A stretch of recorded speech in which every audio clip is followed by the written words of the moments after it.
지난 8월 21일부터 31일까지 을지 자유방패 훈련이 진행되었습니다. 한미 당국은 한미동맹 70년을 맞아 역대 최대 규모의 전력을 동원하여 훈련한다고 발표하였고, 야외 기동 훈련을 지난해 13건에서 올해 30건으로 대폭 늘린 것은 물론 이번 연습에는 UK 공군 해병대뿐만 아니라 주한미군, 미 본토 우주군이 참여했습니다. 이와 함께 유엔사 회원국인 호주, 캐나다, 프랑스, 영국, 그리스, 이탈리아, 뉴질랜드, 필리핀, 태국 등이 참가했습니다. 또한 한미연합화력훈련, 한미특수전훈련, 한미연합공군훈련 등 다양한 기동훈련이 진행되었습니다. 6년 만에 민방위 훈련도 실시되었습니다. 전국에 사이렌이 울리고 대피훈련을 실시했습니다.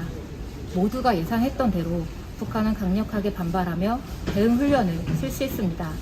미 정찰기의 거듭된 경제수역 침범에 대해 경고를 하기도 했고, 지난 28일 미 전략폭격기 비원비 전개와 연합훈련에 대응하는 전술 핵타격 훈련을 진행했습니다.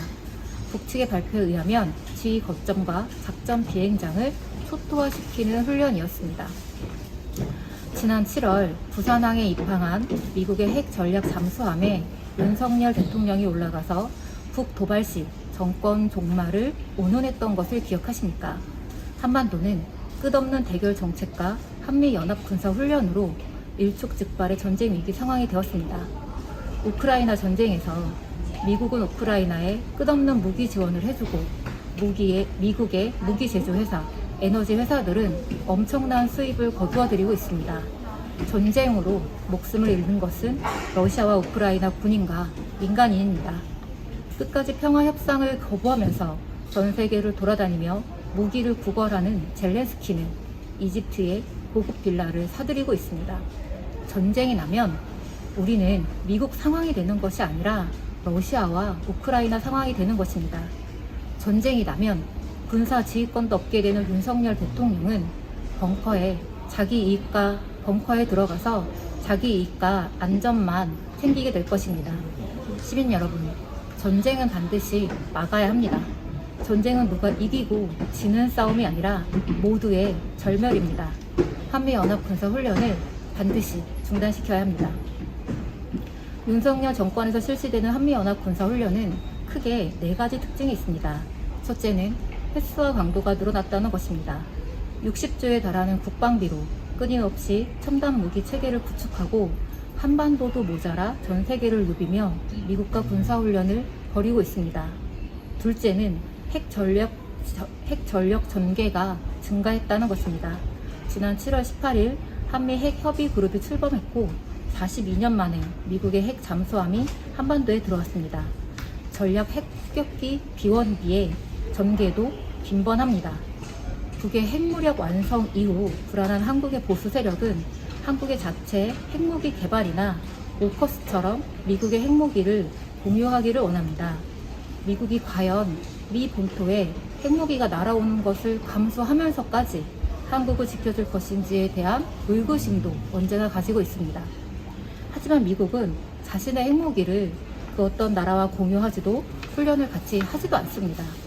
지난 8월 23일 윤석열 대통령은 한미연합사령부의 전시지휘통제소인 탱보를 방문하여 북한의 핵사용 상황을 상정해 한미 양국의 핵과 비핵 전략을 결합한 대응태세를 언급했습니다. 보수 일간지 보도에 의하면 이번 을지 자유방패 훈련에서 한국은 핵 전쟁이 개시된 상황을 훈련하고 싶어 했지만 미국이 거절하고 기존의 작전 계획에 따라 군사훈련이 진행되었다고 합니다. 한미연합 군사훈련의 기본인 작전 계획에는 핵사용에 대한 언급이 없고, 훈련의 주체인 인도태평양 사령부는 핵무기를 관할하는 사령부도 아니기 때문입니다. 미국의 3대 핵 전략은 전략사령부에서 관할하고 있습니다. 윤석열 정부가 마치 미국의 핵전력 한반도 전개에 한국이 관여하고 같이 군사훈련을 하는 듯이 연일 포장이 되지만 실은 미국 자체의 계획에 따라서 핵무기들이 한반도에 전개되고 있습니다. 여하튼 미국의 핵폭격기가 날아오면 한국의 재래식 전투기들이 엄호하는 형식으로 훈련이 진행되는데 이런 훈련의 빈도가 높아졌다는 것입니다. 한미연합 군사훈련의 세 번째 특징은 이제는 아무렇지도 않게 실시되는 한미일 미사일 방어 훈련입니다.